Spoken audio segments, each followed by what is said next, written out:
This is the original esport racing game. This is iRacing.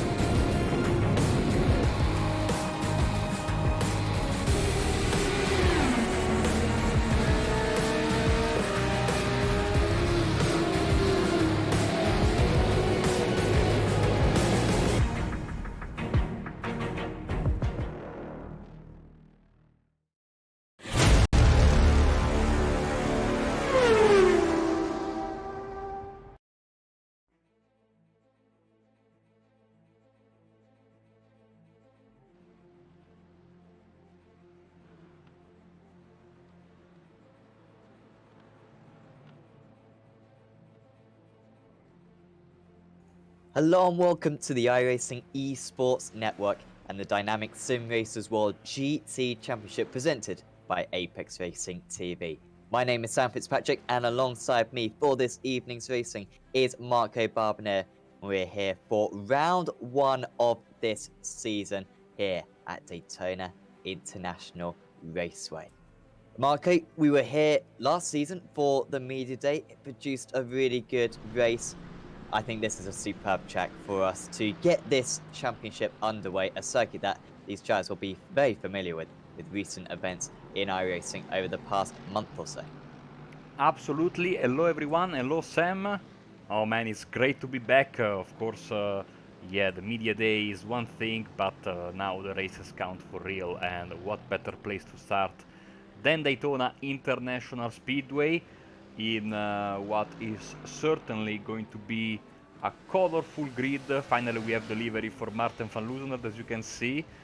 He unveiled it just before this race. We have many new additions, many old faces, a couple of team changes here and there. I cannot possibly wait for the start of what promises to be a super entertaining season. It was a season that we thought was going to be very, very interesting per se, of course, because we have all the different talking points, as you say, new drivers, Martin van Loosenaert trying his hand with the Ford. And then iRacing dropped a bombshell on us, and that is that in week 13, new tire model V7 is going to be released for the GT3 and GTE cars. And this has thrown a curveball to all the drivers, I would imagine, and will probably we will probably see some, and the league has told us that the drivers will have a free car change after the week 13 build is released if they feel more at ease so with a new car, because who knows, for example, we know that the Ford has got big let's say problems. Maybe they were waiting for the V7 tires to come out for it to be fixed. What can we say, Sam? I mean, this is certainly a big change for these drivers, and it's going to be a week 13 of big testing for them, all of them.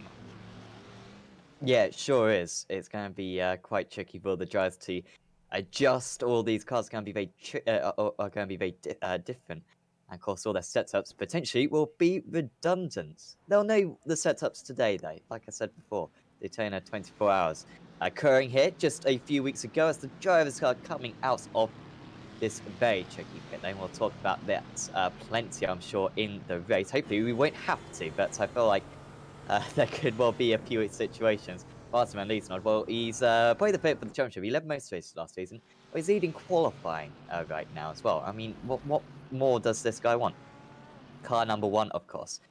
So yeah, drivers are just exiting the pits.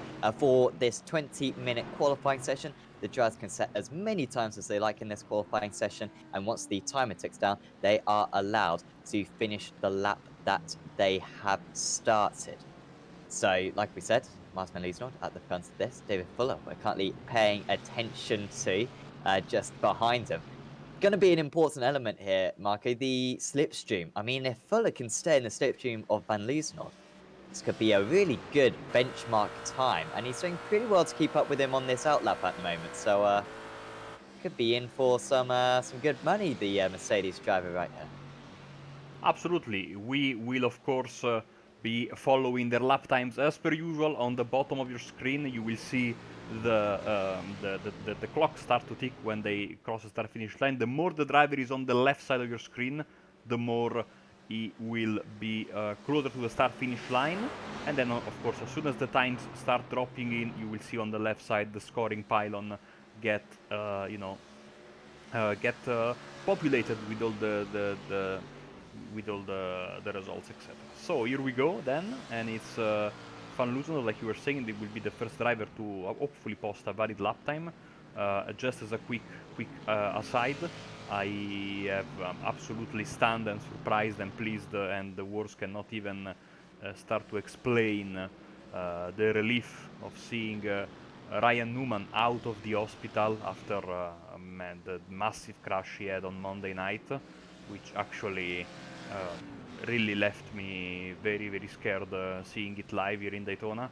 Unbelievably, he has been released from the medical center at Halifax, very, very close here to Daytona, which is a very, very big sigh of relief for everyone, because not only the crash was thought to be very serious, but even when he was pronounced not in life-threatening conditions, me, the rest of the motor community we were sure he was going to have to deal with long-term consequences because it was such a violent and vicious crash. But no, he's okay. So he left the hospital today, and that's absolutely nothing short of you know fantastic news that he is okay, and of course he left to take some time to recover. But what a surprise and what a mistake here from, by the way, from Farlusanod, who makes, I think, takes an off track, and therefore he will not set a valid time this time around. So yeah, hopefully we can all race tonight with a little bit more, you know, happiness in our hearts, knowing that you know, one of the most popular drivers is doing much better than expected. And I tell you, watching that live during the race, I was very, very, very concerned. Your stewards for tonight, by the way, Bart Delman and Sebastian Heberer, the dynamic duo, they will take the decisions behind the scenes. We have provisionally a silver driver on pole, Jack Ashton. Yep, puts the fastest time in. You would have seen some times being put in about a minute ago. They weren't legitimate lap times. That was because they were so far down the pit lane that they crossed the line and then set a lap on their out lap. So those weren't proper lap times. These guys, Fuller was the first driver to set a lap. Van Loosenord spinning out. Is his chances of this championship over, potentially, with this accidental mishap? We'll see. Maybe this is a sign for things to come. It certainly was all right for him during the media day last week. Quick word on that in a moment, but just as a reminder to anyone who's new to the series, and thank you for tuning in. Hopefully you're going to enjoy the action tonight. I'm absolutely positively sure that you will enjoy the racing style. Of course, all GT3 cars in this series, and a really good blend of GT3 cars as well. You'll see mainly the Mercedes, as you can see out here right now. But you'll also see the Ford GT3 car, and you'll see the BMW, the Audi, and the Ferrari as well. So a nice variance of cars, and of course by iRacing all BOP'd. It's believed that the Mercedes perhaps is the fastest car, however, all of them are very much competitive at the moment. And the format for today's racing is currently we're in a 20-minute qualifying session. Then we will have a 1 hour long race. Everyone will have to come into the pits though for fuel. Otherwise, they will run out of fuel. So expect that pit stops in around the 40-minute mark, kind of 30 to 40 minutes where most drivers will come in. Me and Mark have been following this race for a while, so we will know these drivers very well, but hopefully everyone at home will get to know these drivers well soon in the future. Of course, so great to see some fan clubs out there as well. Brian Holmes already saying, let's go Jack Ashton, which is great to see. If you've got any fan clubs, if you're supporting a driver, let us know. We love to have the fan clubs. Lewis Ward fan club, the best fan club, along with the Ian 11th place Roots fan club as well, which I am the head of. But let us know if you are supporting any drivers out here today. But different circuit last week, very much, Marco. We had Okayama, very tight, twisty circuit, vastly different to this Daytona International Speedway. But it was still Van Liesnoord winning out, and quite comfortably. It was a very strong performance, to be fair, from Ben Palmer, who is currently on provisional pole. But I mean, it's going to take some effort to take Van Liesnoord off his perch. Of course, the two-time defending champion. Absolutely, it's going to be interesting to see how the Ford will adapt to the various tracks. I think that this is, you know, it's going to be interesting, and I think he's going to suffer on some tracks. Of course, Daytona, we talked about this, I think, during Media Day, one of the tracks where the McLaren can shine, the fastest on a straight car, I think, in GT3. And these Monza are tracks where it can really push hard and show, of course, Ben Palmer, great driver. We see Ian Roots with a lap time that I think was calculated by starting from the pits, because he is a whopping 17.5 seconds behind. And Martin van Loozenhoord, here he comes out of the pits. He will try for another time. Danny Cruz is coming on the start-finish line as we speak, and his time was not a valid one. Therefore, he will have to try again. As you can see, the times are keep on coming, and as per usual, we have seen some big traffic jams over the years in this championship. I said Jack Ashton provisional pole for the silver class. The provisional pole for the bronze is Justin Nazer here, and is driving his CCTS Esports racing car. Of course, CCTS Esports, as Stijn van Buel puts his car into third position, is driving the McLaren as well. CCTS Esports, a team that we also will see on Sunday, Sam, because of course we will be back for the Simracersworld Endurance Series. Yes, and that will be not at Daytona. Why isn't it? It should be at Daytona. Of course, we had Daytona last time. 2 rounds at Daytona? Why not? No, that will be at Road America, of course, won't it? So I will head north to Wisconsin for that one from Florida. Yes, so certainly catch that one on Apex Racing TV, of course, on Sunday. 6 hours. You will struggle to miss out. There's no point in me saying what the time is, because you'll see at least a part of it as long as you put it on at some point of the day. Just looking at all these names to help me out, because I'm not particularly smart. All the names have the class next to them on the iRacing screen. Unfortunately, they haven't updated them, so I will have to use my wits in order to sort this one out. But yeah, it's still Ben Palmer then on pole position, and Van Liesnoord yet to put in a particularly competitive time as we speak. Still plenty of time though for him to potentially come back. But of course, then you've got Ashton and Kroos. By the way, of course, 3 classes in this series. We've got the gold, the silver, and the bronze. A really good system this put in by the stewards. A few seasons this has been implemented. Ever since season 3, I believe we have had these 3 different classes. It really does mean that everyone has something to fight for, and quite often the silver and the bronze championships are insanely competitive, with drivers winning at most 2 races across the entire season we've seen in the past. We know these drivers so well that they are the class that they're put in. They are made extremely evenly matched, so to win is a big challenge.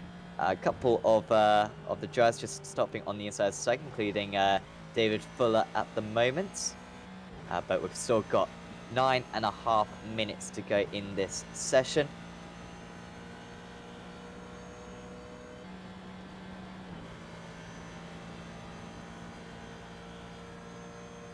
Still to put in a lap time in this session is Jochen Lennartz, Lee Diemer, Kevin Boland, and Martin van Loozenhoord.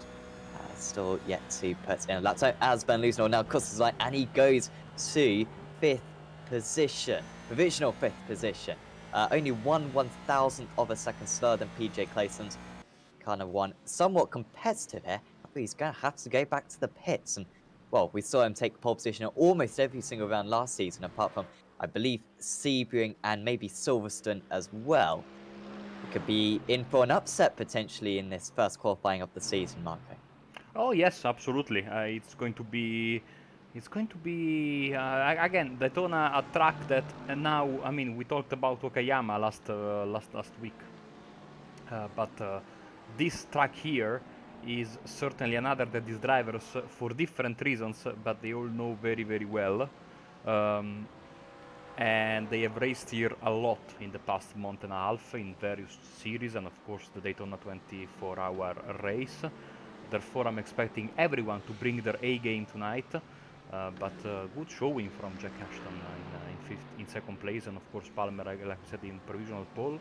PJ Claessens in the Meraki Racing black car, with this beautiful new Meraki livery for this year. He is also running the McLaren. And then we have other two, of course. One is Stijn van Buwel, and the other is Steve van Hopstal. Of course, we send our best wishes to Ruben van Buwel, who sadly cannot be with us apparently for the entire season. Hopefully, he comes back very soon. We're waiting for him next season here on track.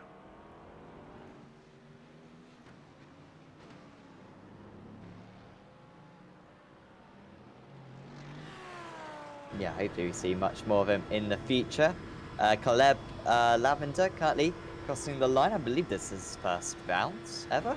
Maybe we did a couple of rounds last season. Not quite 90% sure. Great to see the McLaren out here. I don't think I mentioned the McLaren earlier on. It's very much a relic almost. But Ben Palmer, it's not looking like a relic when he's at the wheel, because he's absolutely ripping this thing to shreds at the moment. I mean, it was so weird last week, and we could have a repeat of it this week as well, where we saw the Ford and the McLaren at the starts of the field. It was like circa 2015 or something.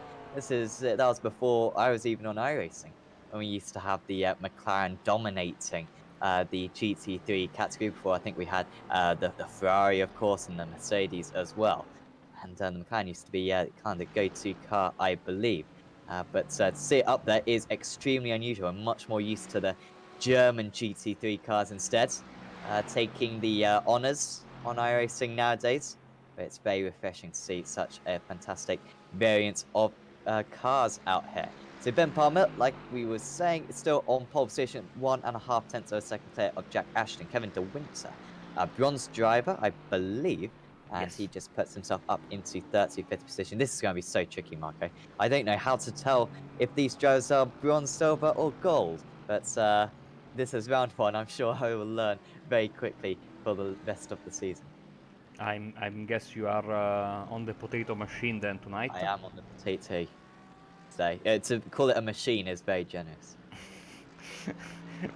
Someone in the chat was asking for the well, it was Marvin Amans, of course, was asking for the bronze classifications. Here they are. You can see on the left side of your screen. We can also show you the silver standings here with Ashton and of course the other. Well, it's a Mercedes party so far here, and then of course we have in gold, as Van Loosener goes to second, 39 1,000ths of a second behind 39. Oh man. Well, 0.039 behind Ben Palmer now. He's getting closer, but he seems to only be doing one stint at a time at the moment. So, or one lap at a time at the moment. So he'll have time for one more lap potentially, unless he's willing to fuel it up for a couple of laps potentially. That might be a go-to strategy for him if he feels like he needs that extra lap just to boost his chances at taking this pole position. Palmer, I believe, is about to come out of the pits himself, and he sure does. So could be a one-lap shootout between the two of them. Will be fascinating to see. So yeah, 400ths of a second separating the two of them at the moment. We've got 4 minutes to go, so if you want to do a couple more laps, like I was saying right at the top of the broadcast, you can finish the lap that you start in this type of qualifying session. So Palmer will have time for 2 laps if he so wishes. However, just looking at his qualifying time so far, it seems as though, he does kind of one lap. Yeah, he does do 2 lap stints actually. So Palmer, I think, will have 2 more attempts at improving on his already very strong time. So we have the weather on the right side of your screen. It's 6 p.m. on the February the 19th. So I mean, I'm a bit shocked, to be honest. Yeah, they've taken some effort, haven't they? Jeez, they've used the beta UI, which is much braver than I think most people. Of course, sorry, that's our first criticism of iRacing. We'll make up for it later on. Is it still the beta UI, or is it just the UI now? No, it's still the beta UI. Okay. So, yeah, it's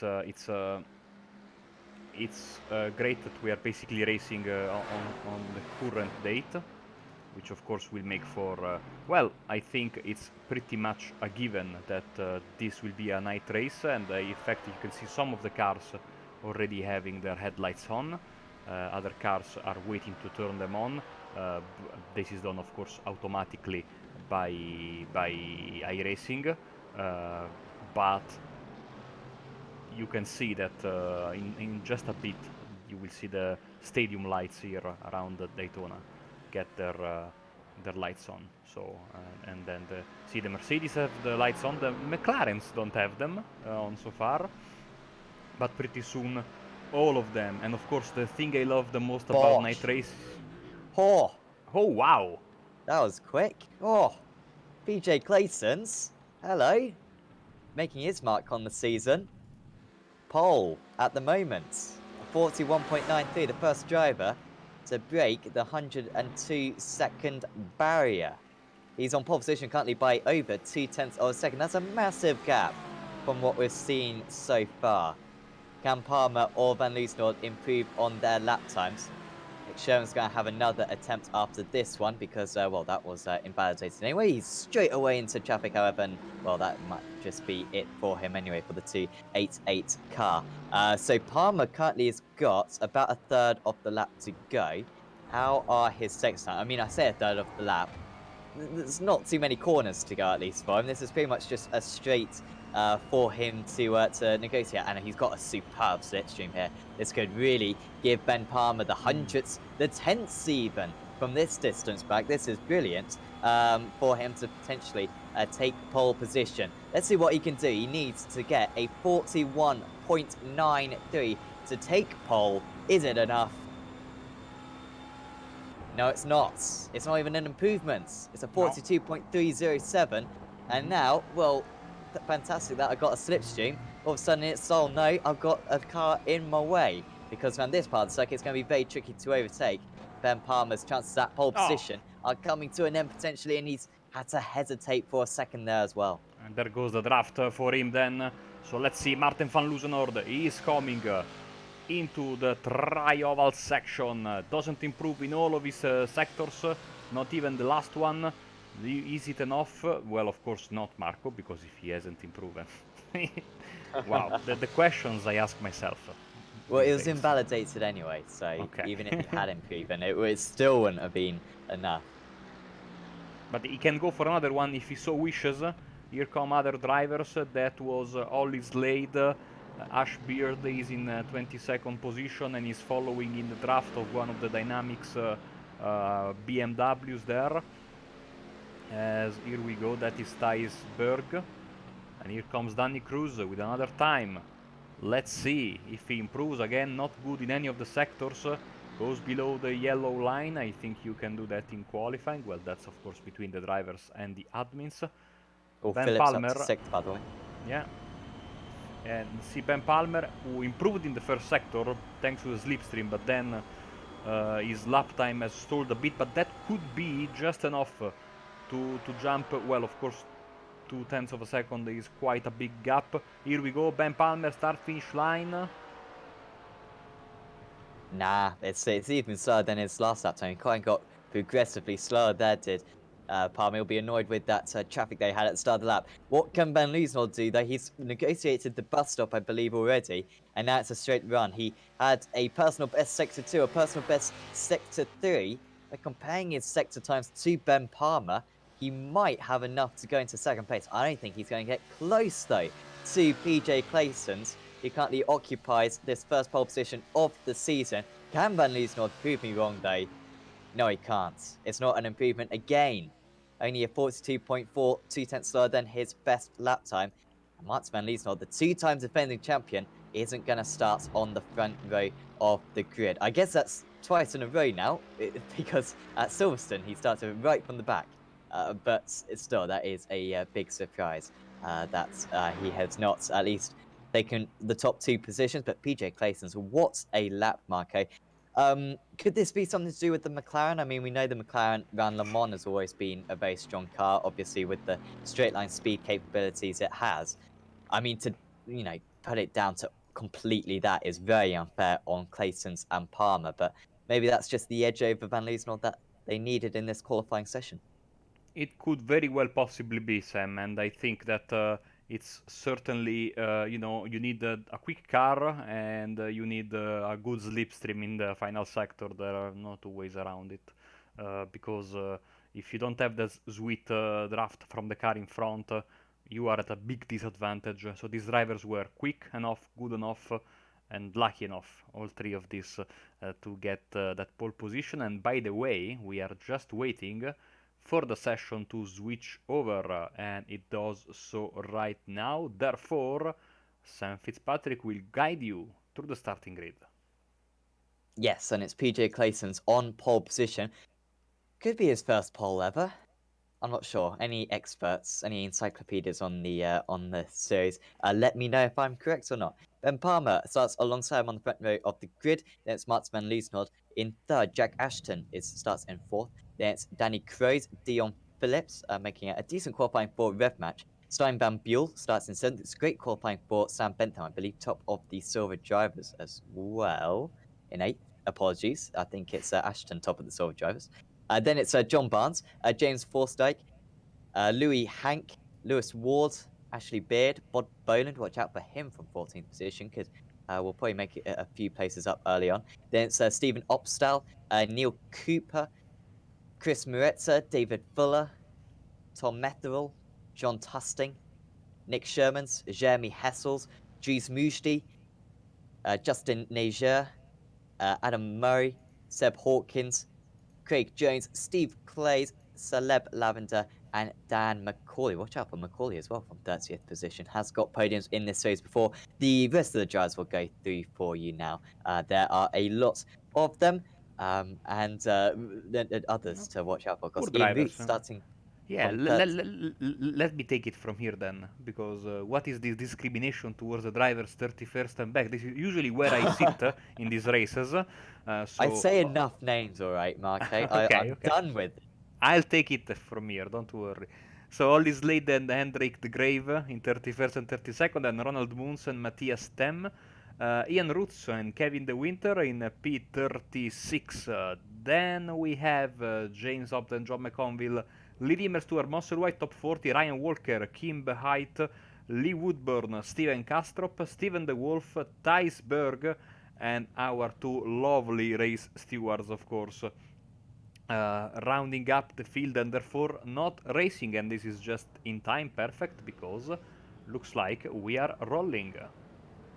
After that, Marco, you'll probably just boost your chance of getting commentator of the season, which I'm not too happy about. Don't want you to defend that title. Anyway, can Mats Van Liesnoord defend his title? From third position on the grid, PJ Clayson's on pole, already leaving a decent gap to the pace car. Clayson's, I'm sure, will want to have complete control over when this field goes green. Of course, he will have to go green once the green flag comes out. The Mustang leading round the field, and I must say, I am a big supporter of that. So well done to Ian Root and whoever set up the session for choosing the Mustang pace car, because it is the best pace car, of course. So it's a McLaren 1-2 then. Clayson's and Palmer, 27 and 44. Who's going to lead, though, after the first lap? Who can break the chart? We're in for an hour of racing to kick off this dynamic Simracersworld GT Championship. And away we go. Good start for the pole sitter Clayton. He's got the inside line, most importantly, against his rival, and he should be able to hold that line going into turn 1. The whole field coming through. Now, maybe an opportunity round the outside for Palmer to put a bit of pressure on his rival, but he can't quite make it. Just drops in behind. Top 6 are still in the same order. Sam Bentham could start to get past Van Buell, who's dropped down a couple of places already, has Van Buell, but he's just getting stuck on the Oh, we have a outside. big mess. A couple of drivers have gone off the circuit, more than a couple of drivers. I think it's 5 or 6 drivers with a big issue. Kevin De Winter involved, the 246 car. That could well be Ian Roots potentially, and a bit of a mess going through turn 1. A bit of a mess also in the CPU overload that Daytona sadly this season seems to have. Fight for the lead here with Palmer and Claesens. Hopefully the potato machine is alright, because my computer was not liking that crash very much. I mean, I couldn't see anything, but I've got used to it over the years. Ben Palmer really was very close to PJ Clayton's there. I could see that, and he can see the back of the McLaren very clearly, because he's going alongside him. Now he can see the side of the McLaren, and he'll be hoping that he can see the front of the McLaren in his rear-view mirror. However, at the moment, he can't. Crows was having to pass, in fact, Jack Ashton. So that's for 4th position now. Apologies if Dan McCauley is showing up as the top. He's towed back to the pits. Such is his issues. And also Ian Roots as well has towed back to the pits. But the slipstream is so powerful around this circuit that the entirety of the front drivers are all mega close together. Van Loosenhoorn, no! Oh, and Van Loosenhoorn's into the wall. And that's a massive collision straight away, which ends any hope for the 2-time defending champion of winning this round 1 of the season. And you get a penalty. Going, but you will get a penalty. It'll be a penalty, yeah. And I mean, he'll have a stop-go penalty as well, and he'll need to get some repairs, and they don't get a fast repair in this series. Look at that! Oh, and off goes the Audi, and also Bentham and Ashton as well. And when it was opening up for these two guys, well, they've managed to ruin it for themselves. Crows was making up some places himself. He almost managed to get 2nd place. Lewis Ward is up into 4th now, somehow, as they're still fighting at the front, and they're almost making contact at the front, as Crows is now up to 2nd place. An incredible start to this season, Marco. I promise you replays as soon as the situation clears here, because we've had a lot of stuff to digest. But PJ Claesens, Danny Cruz, and Ben Palmer are making a big gap, thanks to the mess that happened in the tri-oval, and then of course in the international horseshoe. I'm looking to find the replay of what happened to Martin van Loosenhoorn, because that was certainly a big surprise, and hopefully it will show on the live timing, because that was technically he entered the pits. But bear with me for a second, as we have Sam Bentham here very slow on the apron. I think he's dealing with some damage. Let's jump on board with him. Could just be a slowdown potentially. I think it's just a slowdown for Bentham, which will be infuriating for him. So he was originally involved in that and was very fortunate not to get a bit more contact, I think, at the time. But Crows has just taken the lead, by the way. So into the lead goes Danny Crows, although I don't think he's been able to hang on to it against PJ Clayton. Does at least have the fastest lap of the race, as this was just running wide then was Crows, and Clayton's being able to take back the lead, but the top 3 are still ever so close. As long as they're in the draft of one another, you seriously doubt anyone is going to be able to pull away. People are asking what happened to Martin van Loosenhoorn. Maybe we found a replay. No, we didn't.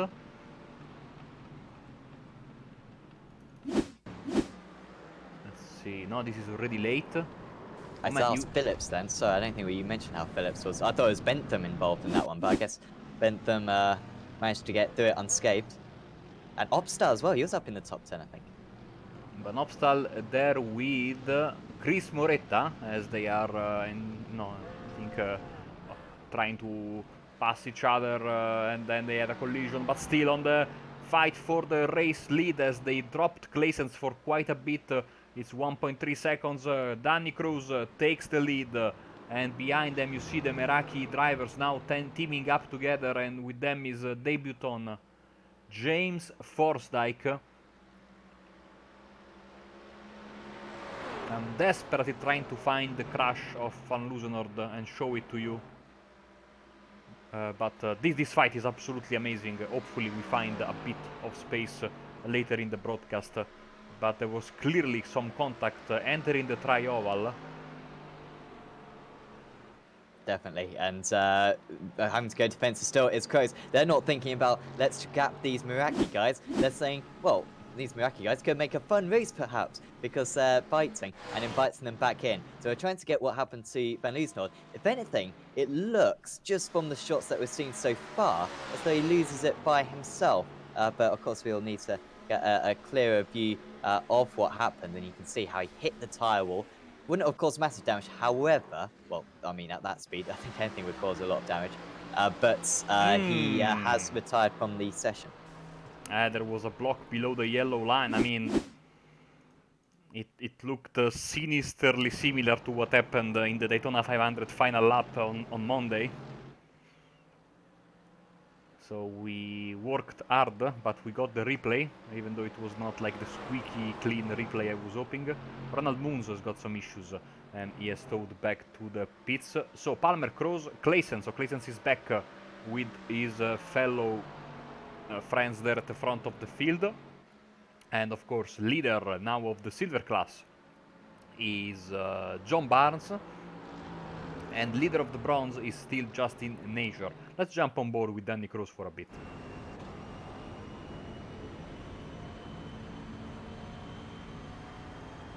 Kroos is so far, well, Kroos and Palmer so far been very desperate to lead this race. From what we know from this circuit, and we've commentated a lot of races around this place, usually the lead is the worst place to be because you want to have the slipstream. Anyone who saw the Simracersworld endurance meeting around this circuit will know how important the fuel saving was. Remember, these drivers do need to make a pit stop in this race, and they should be able to get to about the 35-minute mark, maybe even 40 minutes. Of course, higher fuel consumption around this track. Such is the length of the straights. So will be very tricky for these guys. Of course, we've paid a lot of attention to the front of the field because it has been so action-packed. But just in terms of other drivers who have gained lots of pace, I've already said Lewis Ward up 8 places. Bod Boland up 8 places. I did say how he'd be one to watch out for. Neil Cooper's up 6 places. Ashley Beard up 4. Stephen Castrop has gone from 44th on the grid to 19th. So far, that is some stuff from him. Stuart Musselwhite has gone from 40th to 21st. Ryan Walker's currently having some issues. He's skating off the circuit, and in fact, he is just towed back to the pit, so big issues for him. I'm afraid with contact with Steven Van Opstal, maybe here they are side by side heading into the international. Oh! Oh, that must be a terrible feeling for both of them. Van Opstal, of course, taking out a competitor, but Ryan Walker, you will hear now, absolutely nowhere to go. That's as bad luck as you can get.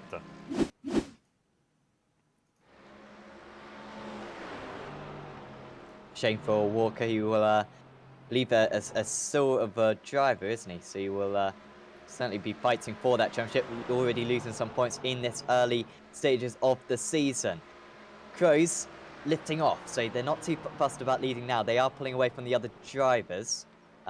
Ward's getting a little bit detached in 4th, but you can see he's still there or thereabouts. Just needs a little bit of a break. Oh, spinning round! It's a 27. Oh, well, PJ Clayton's from pole position. Oh, yes, told. And he had such a brilliant chance at winning this race, his first race ever in the Simracersworld in GT Championship. However, he's absolutely messed it up there, spinning round. And I think from that position, he did not fancy getting himself back onto the track. Penalty, by the way, I'm sure you've seen on your screen for... I'm not sure. Did we see a penalty given out, Marco? Not yet, not on my screen. We have a slow car there, Matthias Stem with big damage. I can tell you with certainty that the graphics are working for the stewards, so maybe they are just waiting to relay it to us. I know that the start is under review, that has appeared on our screens. It was in the chaos of the start itself, basically, but the stewards were on top of that straight away. As you saw, Jack Ashton there, he missed the first corner. So So yeah, we need to No take a drive through, I'm being told. Just an error being put on the iRacing chat, so apologies for that. But yeah, no penalties at the moment. It is being investigated though. The 299 and 375 incident that could be Van Opstal and Walker potentially, or maybe something else. I'm not quite sure. Plenty of incidents, plenty of work for the stewards to get the at the moment. as we are looking at the Simracersworld McLaren of Stein van Buell. And we have a nice view of the sunset. Lee Woodburn drive-through penalty, causing a collision against car 299, which is Lee Dimmer.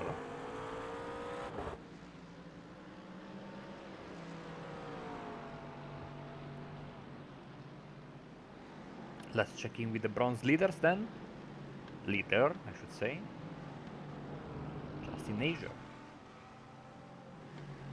We've seen Nasia drive before, haven't we? Was that think in the in Enduro. endurance series? Yes. Yeah. Of course, the classes for these drivers are malleable. If a driver is clearly too quick for a class, then they could be changed their class. But I think Nasia, to be fair, is driving about where he should be. 14th place, started in 24th. It's up 10 places, holding off Jeez Muji, of course, the defending bronze winner, or class champion from last season, and he absolutely dominated that class.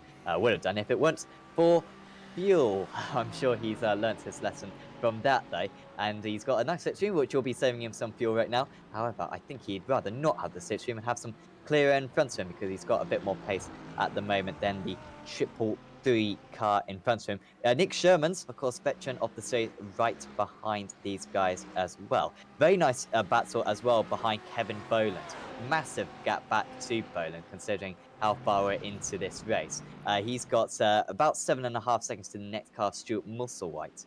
However, behind that, he's got Slade, DeGrave, Jones, McConville, and Lavender as well. Lavender having a pretty good race in 26th place. McConville up 13 places by Het, up a few places. And also Jack Ashton coming back, and he'll be on the back of this train very soon. Of course, as you were saying, changing classes is a possibility that will be decided by the race stewards. Of course, with the new system implemented last year, it is, oh, here we go, the grave, and around goes McConville. Unfortunately for him, as he's trying to get back into the pointing in the right direction. Of course, it's easier now to have this, as all his ladies in the pits, apparently. Oh, dear. Oh, he must have been involved with that. He was around that area. Let's see what happened to him. This is clearly not all his lady. So did he slide into the...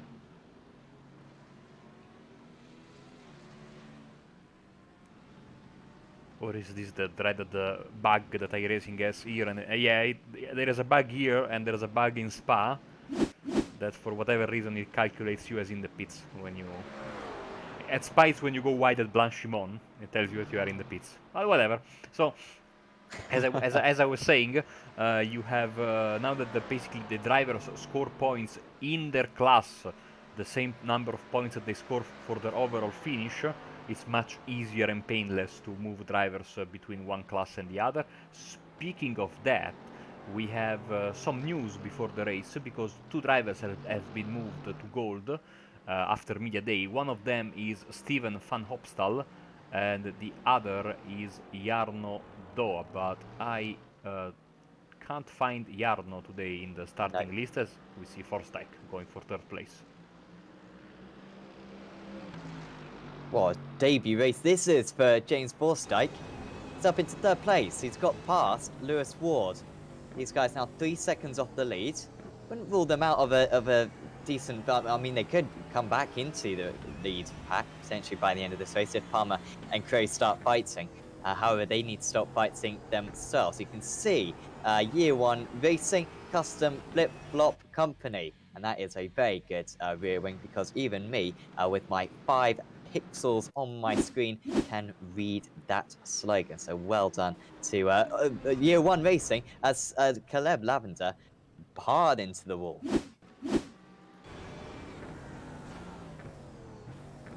De Grave was already involved in a collision a few moments ago as well.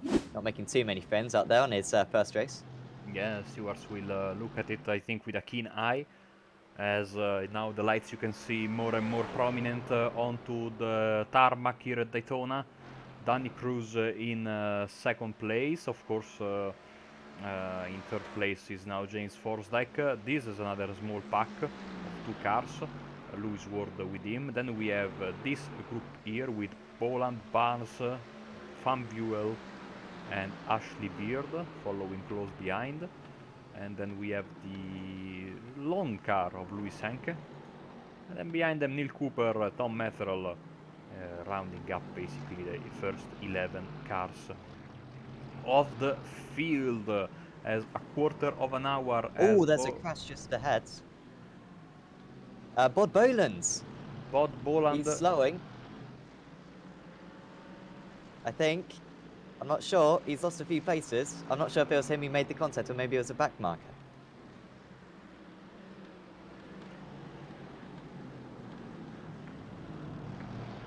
So maybe it was Jack Ashton who was roaming there or thereabouts. So Boland has gone from 5th to 9th. And yeah, so Ashton was involved no, you're somehow. right. And Yeah, Boland got a tap. So yeah, he lost 4 places there, did Boland. Ashton already a lap down, is he? Yeah. Yes. Here we go. Big damage on the Meraki Mercedes AMG.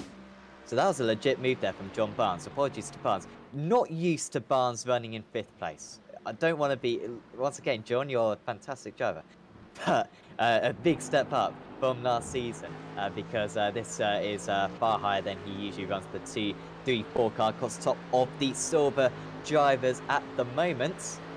And it's Stein Van Buell now on his tail. Van Buell only getting 1 place somehow so far in this event. Kind of been the constant in the absolute chaos, the avalanche, which has been around him. However, he might be able to gain 1 more place here. Lifts out of it, however. Not too interested in going it for this move. So Beard now in 7th. Yep. Behind his teammate, of course, Forsdyke in 3rd. By the way, not too far behind these guys was Fuller and Bentham, who are teammates. And Fuller recently got past Bentham.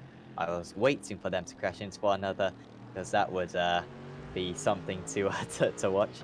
Always fantastic to see some teammates making some contacts. However, they got through quite cleanly. They're currently 12th and 13th, and only about 5 seconds off these guys. So we've got 5 seconds separating 6th to 13th at the moment. I mean, this whole field is ever so close. You can see the queue of cars behind these guys. A few of them are back markers, but most of them are properly racing for these top 10 places. So contact between PJ Claesins and Martin van Loosener will be reviewed after the race, as both drivers are out of the competition, unfortunately. Here we go with Van Buell on the inside of John Barnes for 5th place into the bus stop.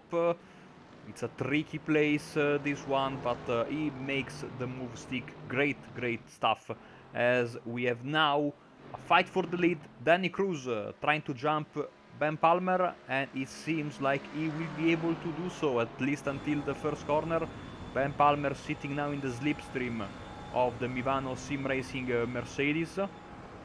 Doesn't go for a move, stays there. Meanwhile, just behind them, Barnes coming back at Van Buell. Van Buell is having a couple of connection issues, which is never nice when you're going into the tri-oval, or any oval in general, or any kind of racing in general. Louis Sanke is the car. Jack Ashton, a driver standard warning for causing a collision with Dion Phillips. Thank you to the wonderful stewarding team. And when I say that, I mean it. I'm not just pandering to them. To be elected the commentator of the season. Take the bribes, smart guy, alright. Oh, here we go. The season. Oh, what a that's dive bomb. Louis Hank I'm sure he deliberately did that. I'm not sure if he did. That was a little bit late on the base. I'm not sure if he had anywhere else to go. Gained the place though. That's the most important thing. The 281 car on his debut. He's up into 7th place now. This gap gag was properly close in, so you can see how once again everyone's very close to one another. I keep on repeating this, but it is remarkable because we've now got this train down to 11th place, not more than 1 second separating anyone from 5th down to 11th.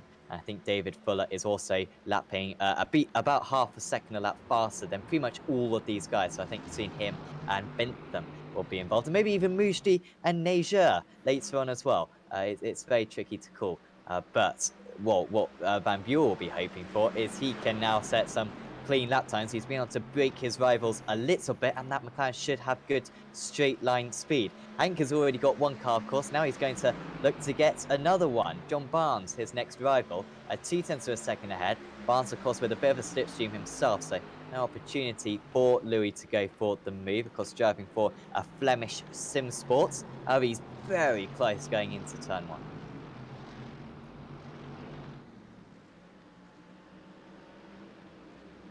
By the way, on that last lap, the top 3 set their lap times all within 2/100ths of a second of one another. Danny Craze, 43.55, Palmer, 43.54, and Forsyth, 43.53. So mega close at the moment. Forsyth maintaining that gap to the top 2 at the moment. You can see a lot of Mercedes, some Audi, some McLaren. First BMW is Kevin Bolland sitting in P20. Let's show BMW because I like BMWs. There is a brilliant livery on this Oriental Esports car as he's trying to defend from Steven Castrop, as we are here once again following this fight in the beautiful Florida sunset.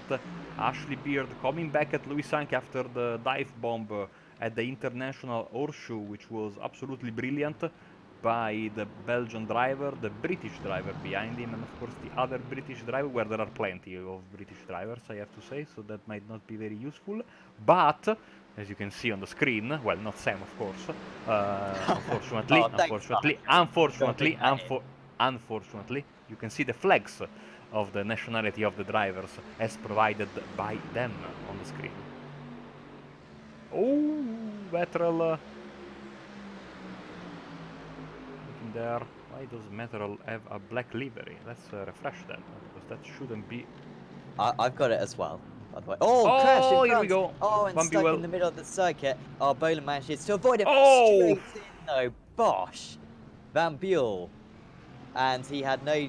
and we've got the Mercedes stuck on the inside. That was P12, so that... Oh, man, it's David Fuller. Oh, no. Bad luck of the previous season. Looks like it is carrying over to this season. Unbelievable. So it wasn't him who made the initial contact, though, was it? It was someone else. Here we are. So Van Buren loses it completely by himself. A little bit of contact with the car that first went past him. Oh, he's not moving, and oh well, no, it was actually his teammate in the end who gave him a good old shove. It was Bentham who gave Fuller, I think, the final shove.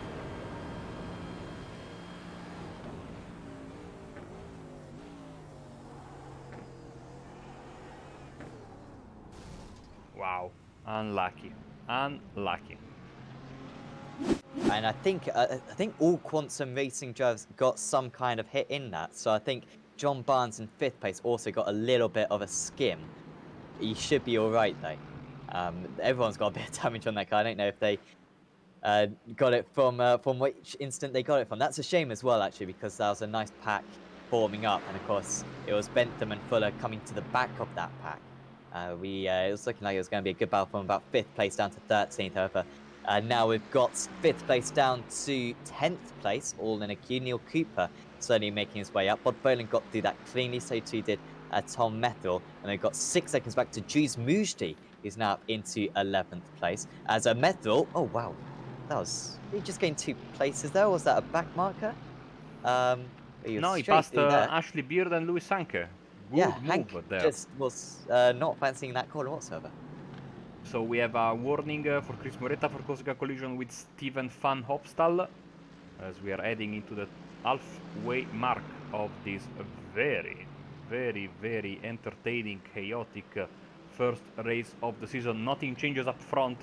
Danny Cruz and Ben Palmer are the two race leaders, and they are still there, as we have Bentham at the International Horseshoe, I think. Yes.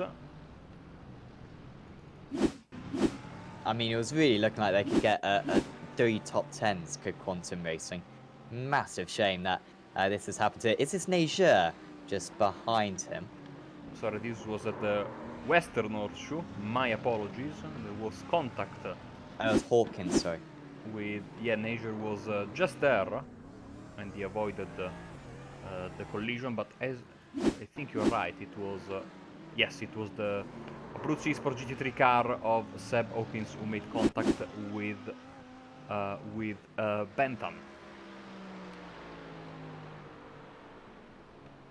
Sure, the studios will look at that one. I couldn't quite tell whose fault that was, to be honest, from what we saw. I wasn't quite sure if it was one driver turning in or one driver not turning in, but there you are. So Cruz and Palmer, 0.2 of a second between them. Forsyth, like I was saying before, evening the gap at the moment, and on that last lap, it was actually 0.4 of a second faster. So I think these top two maybe have a little bit more ultimate pace, but aren't delivering it every single lap. Forsyth very much keeping himself in play. Lewis Ward is in 4th place. Changes at the moment with Boland, and he's not liking the first horseshoe at the moment. I think he may have just lost a place to Neil Cooper at that corner. They're both losing a bit of time, actually, so I think they just made a bit of contact. Here we are. So Cooper goes down the inside. Boland tries to close the line, and I don't think Bod can complain too much there. He was squeezing his rival on corner entry anyway, so when Cooper inevitably went wide, it was the rev match, or the rev match driver who paid. The Meraki driver, apologies.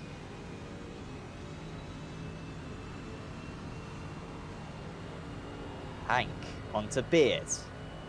Beard with the slipstream. However, Hank will now get the slipstream, or will he? Now he's just getting a little bit of it. Is it going to be enough? You're going to be brave to go for a move on the outside of the bus stop. Oh, he's not breaking himself. For the year 1 driver, and he's going to get a big old slowdown for that one. Look at him go to the outside of the circuit. Now, these slowdowns often at this point in the race don't cost you too much, because his comparison, the amount of time that he'll have to lose in comparison to, will be in comparison to a fast lap where he had the slipstream. So it shouldn't be too bad for Ashley Beard, but it's not ideal. Yes, it's in, you know, and better than the other option, which is usually crashing into that wall there on the left side, which is never good. Here comes Neil Cooper on the inside, and you see Bob Boland is following very closely the action, as also behind them you see Hawkins and Nager.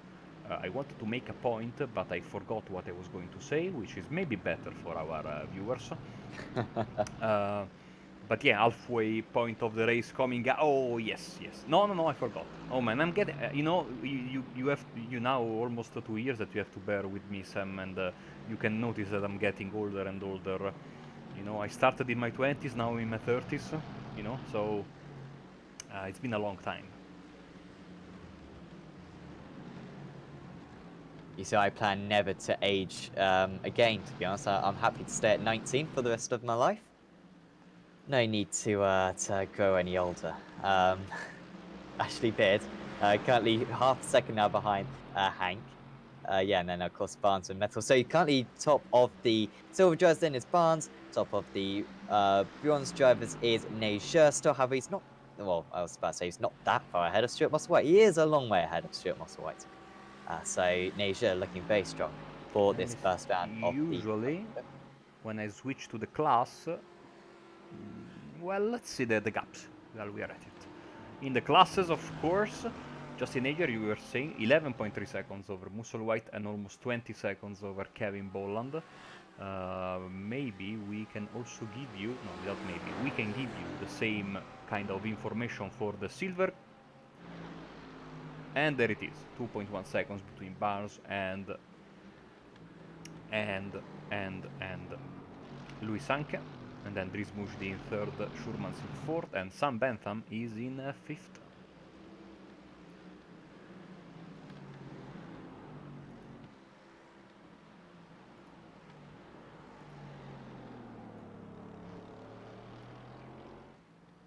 So who's spent the most laps in the lead then so far? Has it been Crows? Or because Palmer led quite a bit in the early stage, and I'm just thinking who's going to be able to go further on fuel. I think so far Palmer has led more laps because he led pretty much the entirety of the first 15 minutes or so. But then I mean, we're now half an hour into this race. Shockingly, we're halfway through this race. Hopefully you've enjoyed it, everyone, on the iRacing Esports Network. Remember to leave a like, or if you haven't enjoyed this video, leave a dislike. Probably don't do that, actually. Leave a like and say, even if you haven't disliked it. And subscribe to the channel, of course. And also, if you wouldn't mind, please check out Apex Racing TV, where you can see many more series just like this, including the Abrupt Seats Simracersworld Endurance Championship on Sunday, of course. 5-hour race from Road America. That will be on. But yeah, Crows leading at this halfway stage, 0.3 of a second still ahead of Ben Palmer. Sam, unfortunately for you and the guys at home, I remember what I was about to say. Oh dear. But first, Here we go. let's see. Go. Let's see, Metro. No, sadly, I will have to point out that again, unless you open the YouTube stream, which I of course don't recommend. Every time I try to speed it nicely, we always go back to the potato machine capabilities. Good pass by Metal there. So basically, I have noticed that when you bring up the weather panel, the little clock next to the digits clock, as we have drivers on awarded for Matthias Stem for causing a collision on Jack Ashton in lap 6, that little clock is moving in real time with the clock with the numbers, the digit clock, so the digital clock. So I don't know why it took me so long to notice, but this goes to show the attention to details that Pascal and the boys at STK Gaming put in their software, of course, stkgaming.co.uk, and tell them that Marco sent you. And of course, you can check out the live timing for this series throughout the season. Look in the description, and you'll have the live timing link, so you can see all the gaps between the drivers. We thoroughly recommend it. I mean, apologies for the jumping earlier on of the cars. I'm sure maybe if we had a static clock and we didn't have a unnecessary moving clock, maybe your CPU wouldn't be bottlenecked. You know what happened there, in my opinion? I think, in my opinion, that the crash happened at the exact moment when the graphics engine turned on the lights, and the lights on the cars and on the stadium lights, and so that's what made it. We are below.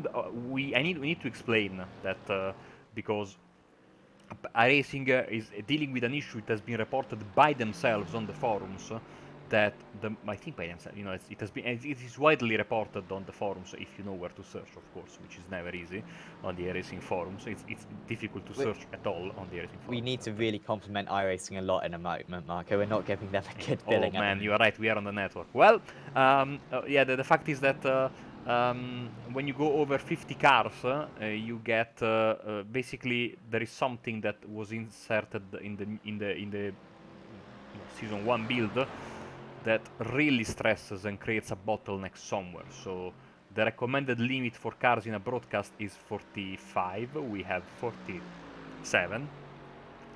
sorry, plus the 2 stewards 50. So it shows how good of a computer I have, which of course nothing comes even close to Samuli's piste, because of course I had issues in the Daytona 2.4 and I wasn't even streaming. So yeah, hopefully this gets fixed. Of course, the new build is coming very, very soon. I forgot to tell you something.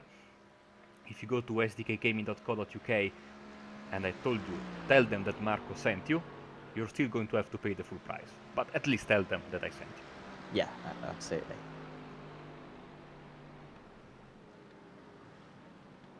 So at the moment, of course, as Marco was saying, we've got a lot of drivers that all the pits is John Barnes.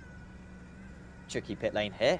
Wait for, I mean, how we will see a lot of drivers overshooting their pit stall. We saw the race in the endurance series being pretty much decided by a team overshooting their pit stall. I believe it was it Meraki?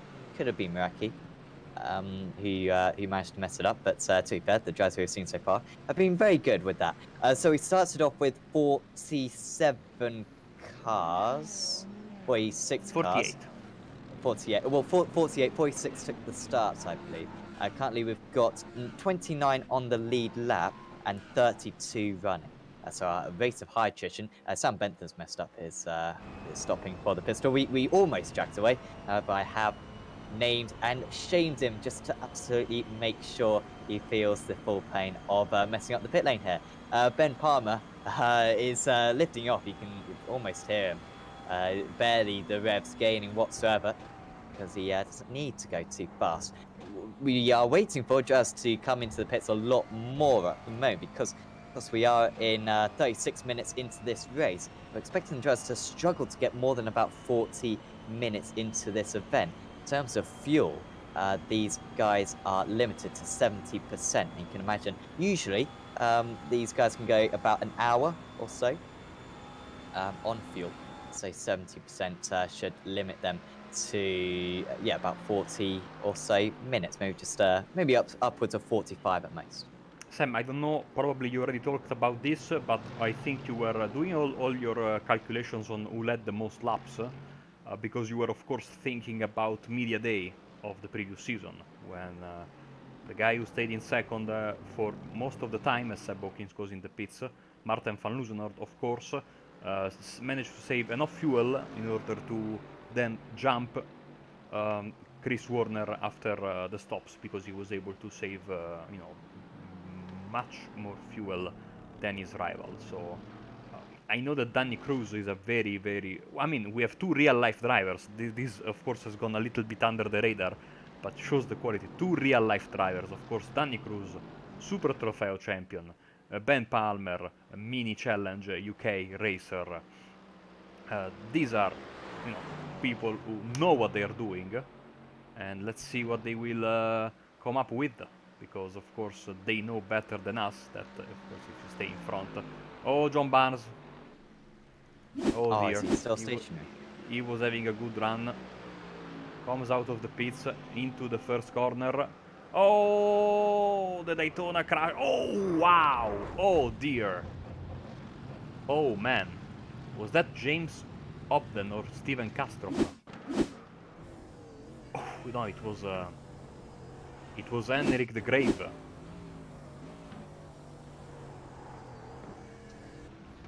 That was must have been super scary, and just as we say that, the driver in second place, John Palmer, Ben Palmer, not John Palmer, sorry, Ben, comes into the pits for his stop. Oh, so we were wrong. Oh dear. Well, we'll get one strategy call right, hopefully, this season.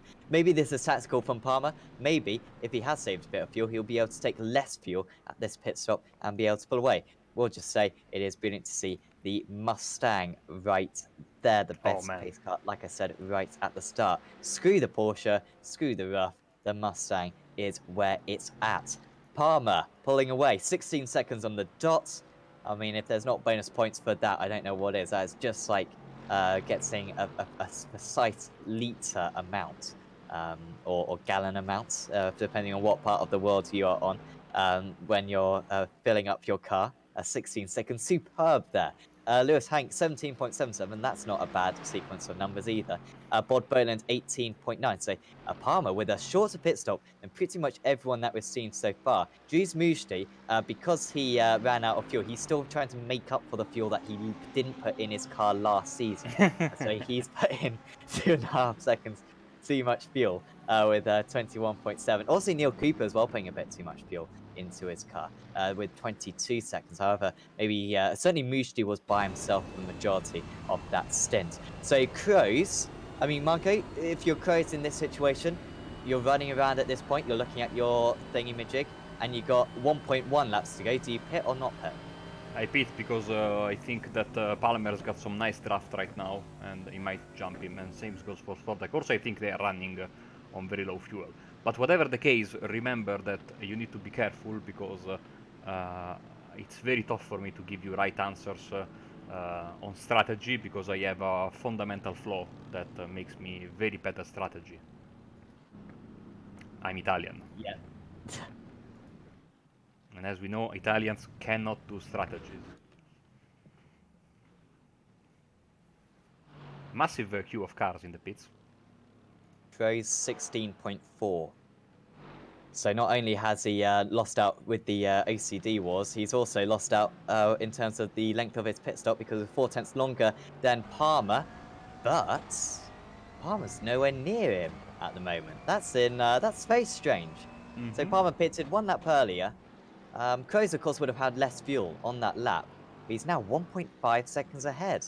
Has he broken the draft? I wonder if Palmer maybe did have the choice of going 1 lap further. Has he made a mistake? Maybe it was the pit entry, maybe it was the pit exit. There are a few different elements here at Daytona that we don't usually have to take into consideration. But that is a big change and could decide the race winner of this race. James Forsyth losing time to the pair of them. I think just having to put more fuel in that car, saying that he hasn't had a draft. Justin Nager coming out of the pits, currently in P12, and that is a legit P12. Everyone pitting. In fact, no one has yet to pit out of the drivers who are still running in this race. So, quick rundown. It's Kroos leading Palmer, Forsyth in 3rd, Ward maintains 4th, Ashley Beard is in 5th still, Louis Hank is in 6th, then it's Tom Metherall right on his tail, Bod Boland 6 seconds behind, I don't know how Boland got that far behind, but he's in 8th, then it's Neil Cooper, Dries Mushi rounding out the top 10, then it's Hawkins, Nasia, Sherman's, Bentham, further 10 seconds back, so quite a big gap there, however he may have got some damage fixed, Stuart Musselwhite, John Tustings, Kevin Boland, Hendrik de Grave, Stephen Kastrop, and James Hobden. That's currently a top 20. De Wolf, Vanderberg, Verhate, McConville, De Winter, Dima, Ashton, and Clays, the other drivers on the lead lap. Okay, now this is getting really out of hand, Sam. Now you are stealing my race recap. Oh, yeah. Okay, I consider the war to be on. I'm sorry. Prepare for a very uncomfortable weekend. Oh, dear. Remember, we start Friday morning. Yeah, of course, the AOSC Super Series is out. That's on the iRacing Esports Network, isn't it? So check out that on Friday morning. That will be Friday 10:45 GMT, 9:45 GMT. No, 10:45 GMT. Apologies. That will be on. Thoroughly recommend checking that one out. That will be at Mosport, 150km race in the supercars, the new supercars. I think Methal's just got past Hank, maybe on the last lap, because I think he was before when I did my rundown. Yes. Passed him here, entering the tri-oval.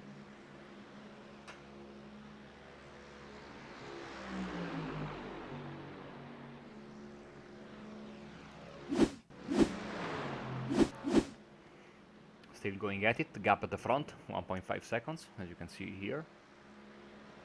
Stuart Musselwhite and Sam Bentham are fighting with each other as well. As we have Theisberg around 6th place in bronze. Mistake, probably, because I think he was mostly alone, and at the International Horseshoe he went for a ride on the left, then a ride on the right. And in the meantime, here we go with Dries Mujdi using the draft and NASCAR 3 and 4 to get past his rival there. Great move. And he gets past. Now though, oh wow! Around the outside goes Cooper, but it's off camber on the outside of that corner, and Cooper cannot get past. It will be side by side. To try to get ahead of Hawkins, perhaps. Hawkins goes for the dummy, if you can call that a dummy. however, wasn't able to get alongside. I must say, something that we need more employees, I think, at Apex Racing TV, because something that used to happen in Formula One a lot, like maybe 10 years ago, doesn't happen so much now, of course, is having interviews with drivers after they've retired from the race. Because, well, we wouldn't be short on drivers to talk to, and it would be fascinating to hear Martin Van Liesnor's thoughts, who I doubt will join us for this one after the race. Well, Apologies, Smethel losing out. me and Austin sometimes do that in the IndyCar series. Oh, really? Okay. Yes, you know, I mean, you have a lot of cautions, so you need something to fill up the exactly. time. Yes, and at the same time, you know, being on our own channel and not on the esports network, we have a bit more leeway. Even though, before I bring everyone in, I like plead them to be polite and considerate, and everyone has behaved nicely. But yeah. Hank couldn't get past Methil there. Once again, we've dissed iRacing, so Oh I'll man, need just to say list something some nice. good Yeah. compliments of iRacing. So, iRacing, a superb sim racing game, one of the most competitive online modes of all. Of course, the GT3 cars will be getting the new time model very soon, which has got mainly positive feedback, and of course, new content will be coming to iRacing in the near future with the GT4 cars, of course, coming to the service. Of course, you can check out subscribing to the iRacing service via their website. Guess what? It's called iRacing.com, and you can get like a really good 3-month subscription for like a tenner, dollars, pounds, let's say, be on the safe side. So like $12, and you can get racing for 3 months and get completely addicted to it and never leave it for the next 20 years. So that is all yours up for grabs. I feel like we've set the record straight now, Mark. I mean, I can remember the first time I signed up for iRacing. Well, the time that only time I signed up for iRacing, and of course you have access to the rookie series, which are hourly, and they start both the rookie Mazdas and the rookie street stocks. They start on top of the hour, and I remember like doing other stuff and then looking at the clock. It was like, I don't know, 5:05 in the afternoon. I said, "Oh man, I'm doing this, but I could have been racing street stocks." Yeah, it is quite addicting, and actually, the 13th of January, I just missed it. I didn't you know, it was my 5th birthday on iRacing. Only your 5th? I thought you'd been around longer because I'm coming up to my 4th. So I'm not that much younger. Because you know, because well, I'll tell you after this fight. Should it ever stop? Because I don't think these two guys, Cooper and Mushti, are going to stop anytime soon. And behind them, Nature and Seb Hawkins. I mean, this quartet has been going hard at it, especially after the pit stops. Basically, Well, I had a White little and Bentham. Musselwhite and Bentham. They are here. Bentham, of course, is sitting in 4th in his class, in the silver class, and gets the job done. So, yeah, when iRacing first came out, I had just stopped racing for the first part of my sim racing. I don't know what to call it career, but you know, I was moving around places and I was going nowhere with my pace. Always finishing last in league races on NASCAR 2003, Grand Prix Legends, etc. So therefore, when iRacing came out, and of course I was much younger than now, so I didn't have the money. Ooh, Kevin Bolland there with a big risk to pay for the monthly subscription. You know, when a few years later I got my sim racing vibe back, I said, "Oh, let's check in on iRacing." I remember it was something that was starting back when I left the first time. When I left, and yeah, lo and behold, I was. I still don't know because I got my free code from a Portuguese driver that was streaming on Twitch. And for the life of me, I can't remember his name. So whoever you are, thank you very much because started a chain of events that's, unfortunately for Sam, got me basically in his ears almost every night of the week, and now also on mornings, and all of Sunday. Yeah. Phew. I mean, honestly, whoever that Portuguese guy is, he will pay for his sins, I'm sure, in the afterlife. Stuart Musselwhite trying to come back, is he, against Sam Bentham? Not giving up on the, not the Team GB. We're going to have to get used to not calling them Team GB. They are Quantum Racing, of course, now, which I think is a slightly better name. Isn't Team That's GP not very also the patriotic of me, but I mean, also isn't Team GP also the name of the name quote unquote of the British expedition at the Olympics every year? I believe it is. Yeah. Team GB. Yeah. Oof. By the way, the gap is dropping, eh? I was showing the Yeah, it graphics. is Of actually. course, again, Oh, Sam, it's coming down massively as we speak. not to take a jab, but I was showing the gap between the lap times, and now it's really coming down. I Oh, that mean, was a slowdown. oh Must have yeah, been. he has been gaining, a tenth per lap more or less. This lap he gained 1.1 seconds, and so, ladies and gentlemen, we have a fight for the lead, and this time there are no games to be played, Sam. No fuel to be saved. It's 9 minutes, and a straight up fight until the end, hopefully, between Danny Cruz of Mivano Sim Racing, Italian team of course, and CQR Club, Ben Palmer, of course, another fantastic competitor as we jump on board with the McLaren of CQR. They have 5, almost 6 seconds of gap over James Fordyke, who would complete a brilliant debut podium if he's able to bring it on from there, as we still have just a second because we still have Bentham and Musselwhite. Musselwhite's going to make this. Yep. So he stays ahead. He's defending well at the moment. Is Stuart Musselwhite. Despite maybe being the slightly slower driver, they've got John Tusting behind him, who is another Quantum Sim Racing driver. Also got this battle with De Grave and Boland. One of the two, I think, Boland is having connection issues because he keeps every time I see his name go up and down in the timing tower, and every time I switch to him, I see big puffs of smoke. Also, we have this train here. This will be the fight for fifth. Ashbeard, Tom Mettrell. So I say Ashley Sutton, but I say Ashbeard. How weird I am. I mean, that's the wrong way round as well. I I'm know, pretty I know. sure. Yeah. Yeah. Ash Sutton not here, by the way, as Seb Hawkins got a driver standard warning for causing a collision on lap 15 with Sam Bentham. So we'll have some battles to follow until the end. This is one, this is another. And we also have here Justin Nazier, Cooper, Mujdi, and Hawkins. All in a big fight, as well, in reality, I see that Pascal behind the scenes is actually testing, or actually has released the possibility to have like a split screen functionality.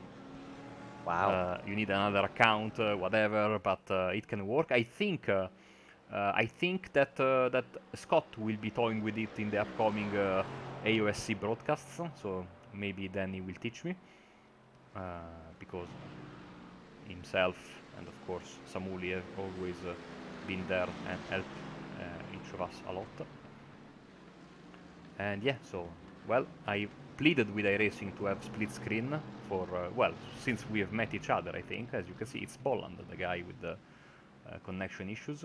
And, well, if iRacing doesn't give us split screen, we'll make our own split screen.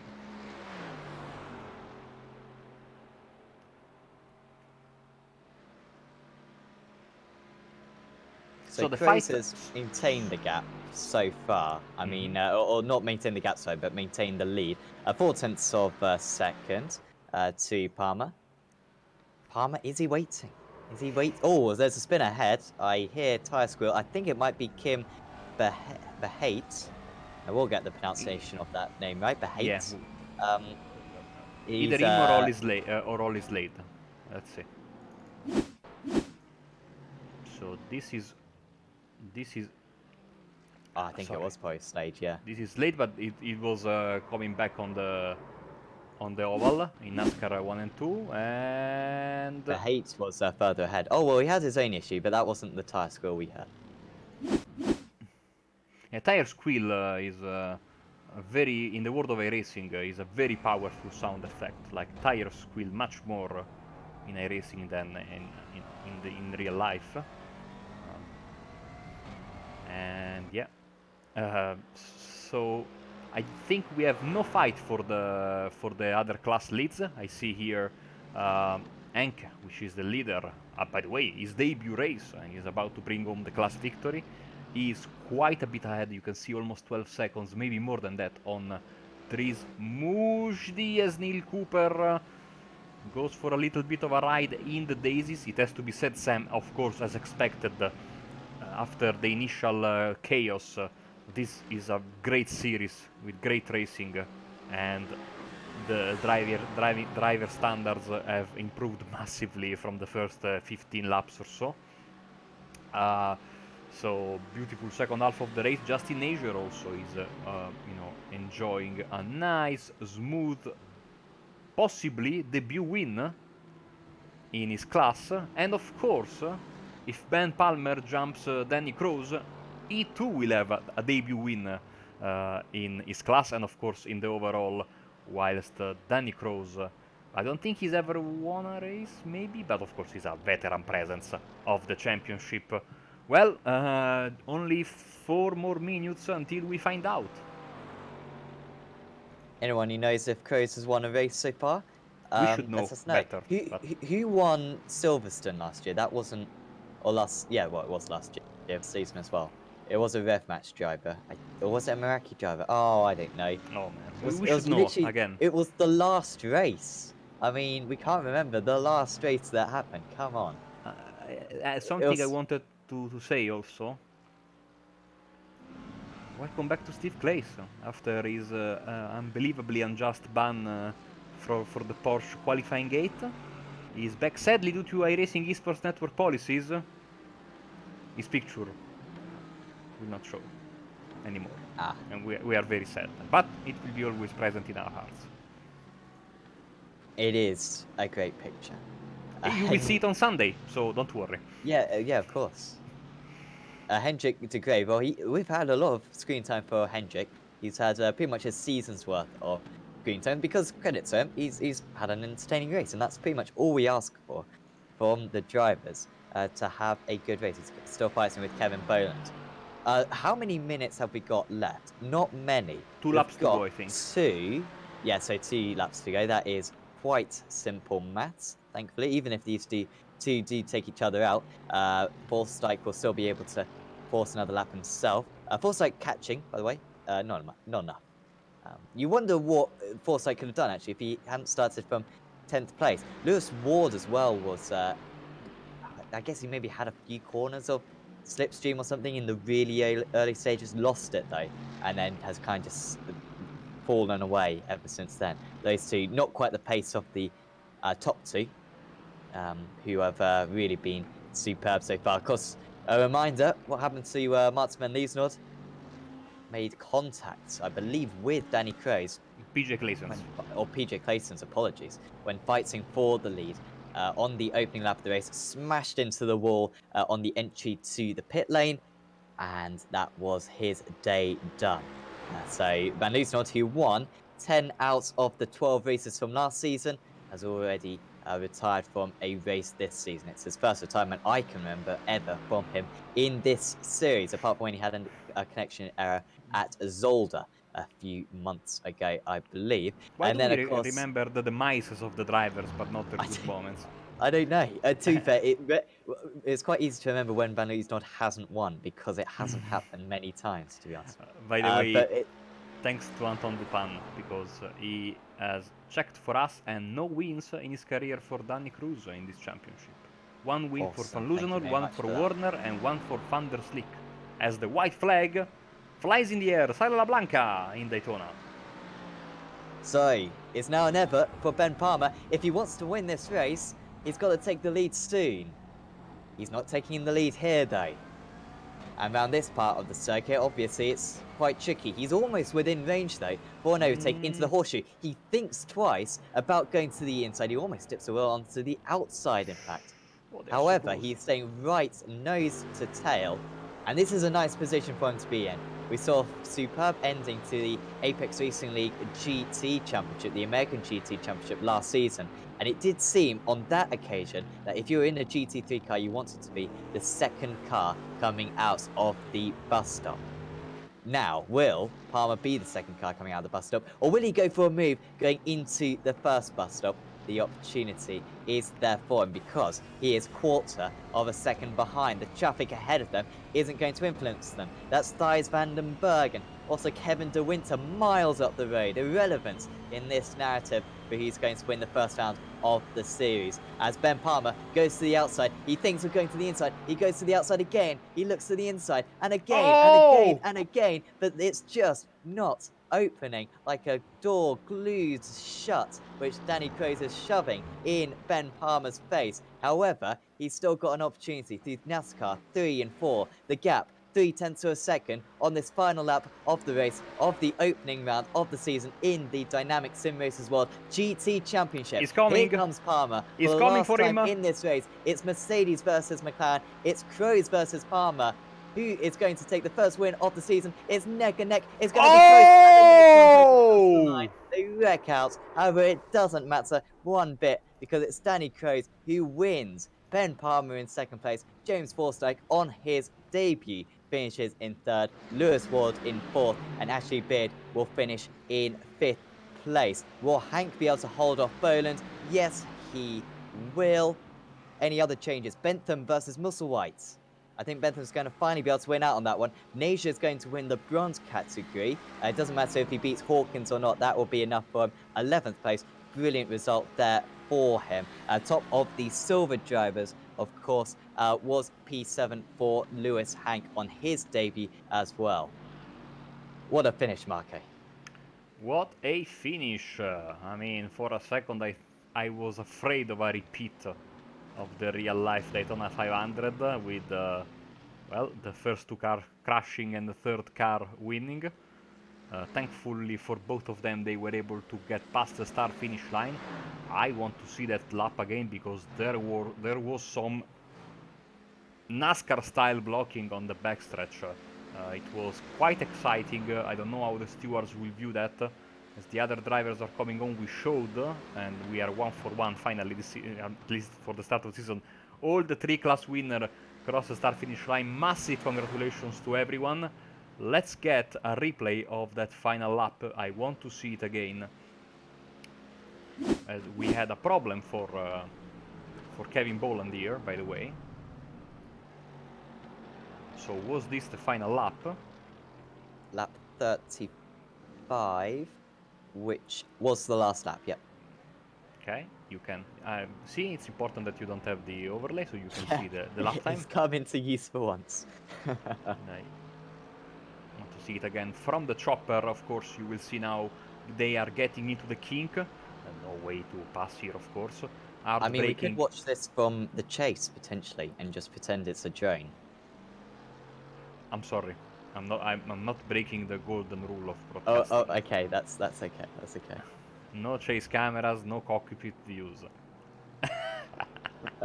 I mean, anyone who's watched the Drifting World Championships, it is insane the drones they use where it looks like it's a video game. However, not quite looking quite as realistic on iRacing. So yeah, I was saying he's looking to the inside, and I had to repeat myself 5 or 6 times because he really wanted it. He was like, "Oh, I'm going to the outside, man. I'm going to the outside," and well, he wasn't buying it. Was Kroos. You know, I thought it was bigger, but no, I think it was perfectly fine from Kroos. A fine piece of driving, no further action for the collision after just before the start-finish line. It was ruled as netcode by the race officials, and I think it was a good ruling. Beautiful defending from Danny Kroos on the backstretch. I hit my words. It was absolutely fantastic. Look at this here.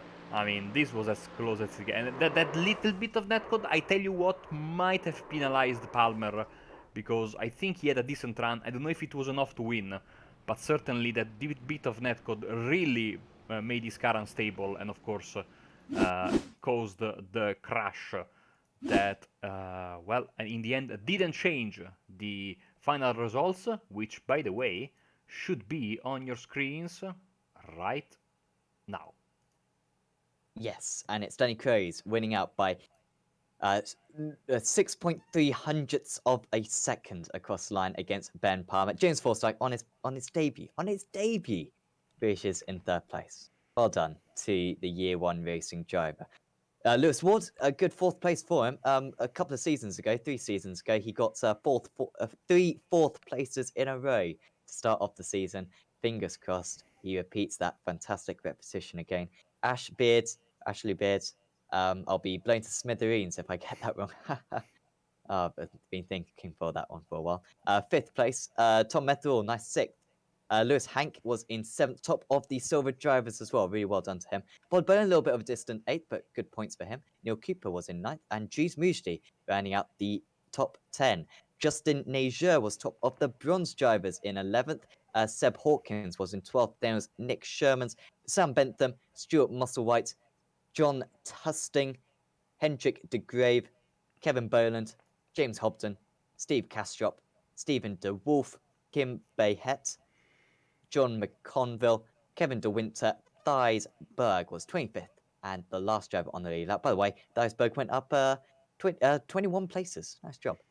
One lap down was Lee Deemer, Jack Ashton, Steve Clays, and then the retirees. Well, actually, Olise got disqualified. He was the only driver to get disqualified out there, 6 laps down in the end.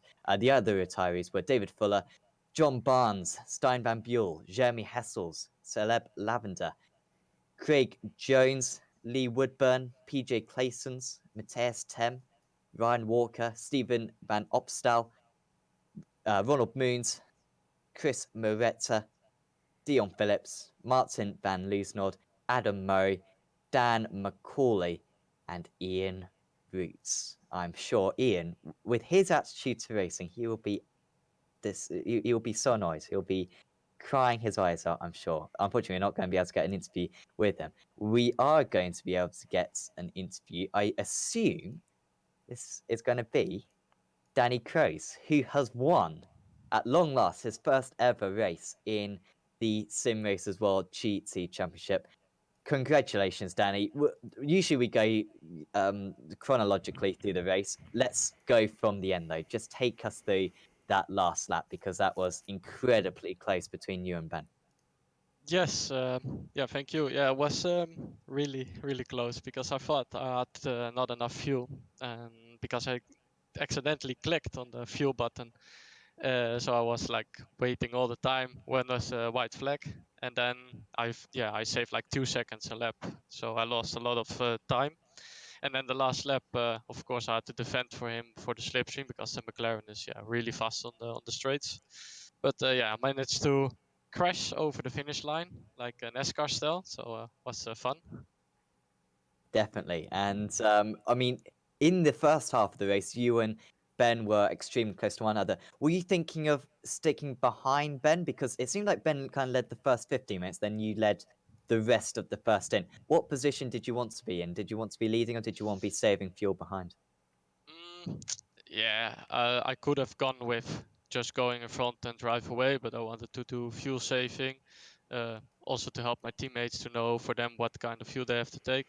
And after that, I did the fuel saving right, but then he let me pass, so I had to do my normal routine. So I only got like 0.9 laps out of it, and not 1 lap. So I had to take less fuel, but not the one I wanted. So the amount I wanted. And also the start as well. We're going through this order of events completely wrong, but we'll stick with it. The starts of the race as well. You started in 5th position, but I think by the end of 1.5 laps in, you were on the bumper of the race leader. You were making some really clinical moves, but keeping the car clean as well. That must have been quite a lot of fun from your perspective. Of course, the racing is always fun, and I like to overtake. So I just used the real life racing style in the sim, and the overtakes went well. And with that, I went to first. And of course, sometimes we ask at this point what your aims for the season are. You're now the championship leader, though. There's only one aim: championship winner. Do you think that's a possibility this season? Well, I hope I can manage to do all the races because, of course, I have my own racing schedule this year. But yeah, I will try and do all the races or as much as races as possible and win the championship, of course. Awesome. Well, well done for today, Danny. Is there anyone you'd like to thank before we let you go? I want to thank the team Mivano Simracing, all the job they did for me with the setup. So that was good. Well, thanks for having a chat with us, Danny, and best of luck in 1 week's time. Thank you, thank you. So that was Danny Craze, of course, referring there to his real-life exploits, doing Lamborghini racing, and he is a champion in that category as well. Very successful driver. I'm sure, though, this will blow all his previous achievements out of the water, because he's won his first race, so well done to him. Marco, who do you fancy having a chat with? Well, I want to have a chat with our bronze class winner, Justin Nager. Hello, Justin. Good evening, Marco. How do I pronounce your last name? Nair. Nair. Perfect. Nair, not Niger. Perfect. I will keep note of that. Thank you very much. So, congratulations on your debut win in the bronze class. How was it out there? Thank you. There was a lot of tough battles. I was just focusing on the P1 for the bronze class and not looking for the gold and silver. And when I saw gold and silver drivers, I would just pass them. And maybe some fair battles. In the end, 11th place overall is a fantastic result. Were you expecting to be this high in the overall standings at the end of the race, of your first race? Not much. I think there were a lot of cars that were crashed, of course. So I'm happy that I'm P11, of course, this race. But I don't think every race I will be in the top 20. It's just I think I have a lot of luck because a lot of cars were crashed, of course. So, can you describe the first few laps of the race from your perspective? Were you involved in some shenanigans? Did you have to avoid the crashes, or was it smooth sailing for you? I was surviving some crashes, but I don't take any risk in the first laps. I want to just survive and take P1 in the bronze class. Because Awesome. it's Yeah. a sprint race. The race Mhm. is an hour, of course. So I don't want to take any risk by the start. So that was certainly a great way to introduce yourself to the championship. Yes, Next it is. next week we are going to Sebring, Sam, right? No, Bathurst. No, Bathurst. Okay, yes. Why am I? Well, Sebring the week after, to be fair. oh, I was close enough. So, Justin, what do you think about Bathurst? Have you raced there recently? Are you confident? Of course, accident avoidance is going to be a priority there as well. Yeah, that's the only thing. I have a lot of practice for the 12 hour for Bathurst, of course, with my team. I'm going to train this week a lot of with my team in Stage 1 racing. That's my team now. Because I have some good teammates with my help on Bathurst. And I'll take first place next week also in the bronze class. That's my goal. Awesome. Thank you very much. Before we let you go, anyone you'd like to thank? I will thank my whole team, Stage 1 racing. And of course, a lot of training with my teammate Kevin the Whale. Awesome, Justin. Congratulations once again, and we will catch you maybe Sunday, if not that, on Wednesday. Yes, thank you, and maybe see you next time. Bye bye. Have a good night. Bye.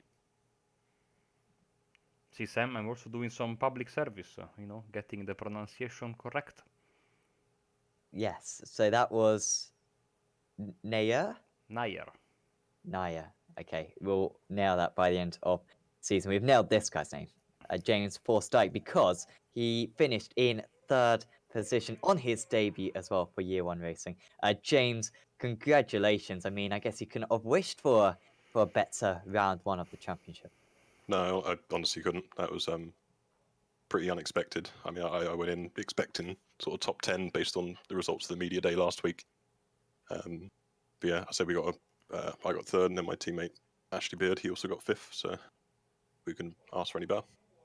Absolutely. Take us through the battle you had with Lewis Ward, because you two were fighting for fourth and fifth, I believe, in the early stages, which then turned into third and fourth. It seemed quite close between you two. How did you manage to break the draft to Lewis?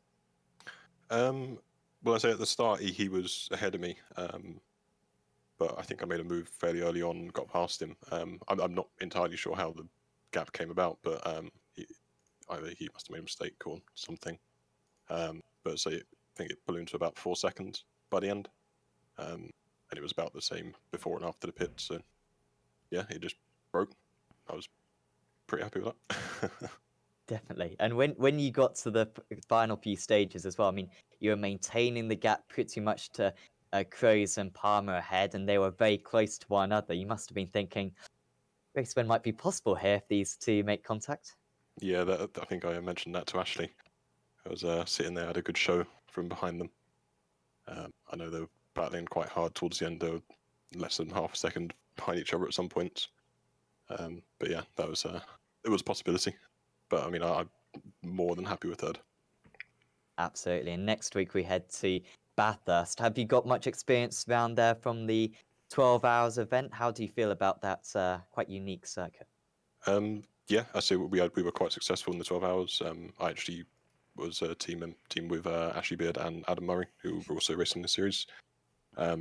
So yeah, we managed to get around there in one piece. So I'd say I'm fairly confident. Awesome. Well, we wish you the best of luck for that one, James. Before we let you go, is there any shout outs you'd like to give to anyone? Yeah, definitely to team leader Graham Sessford, and also to Mark Fletcher, who gave us some very, very, very helpful training before this. So yeah, shout out to both of them, and also my teammates Adam and Ashley. Well, congratulations on today's result, James, and best of luck for the rest of the season. Brilliant, thank you. So, Mark, a couple more interviews. Who do you want to have a chat with now? Good question. You know, want to have a chat with. Oh man, we have so many drivers to talk to. They've all of a sudden popped in. Yes, and From of absolutely course, nowhere. you know, you do mentally, you do some sort of you get some ideas. But let's get, I tell you what, the winner of the silver class, Luis Hanke. Hello, Luis. Hello. Congratulations on your debut win in the silver class. How was the racing out there? Thank you. I didn't really see a lot. I just kept it clean the first laps and for the rest of the race as well. Didn't get in too many battles. Just wanted to finish actually my first race, but yeah, it went better than expected. And of course, it's the first victory for your team.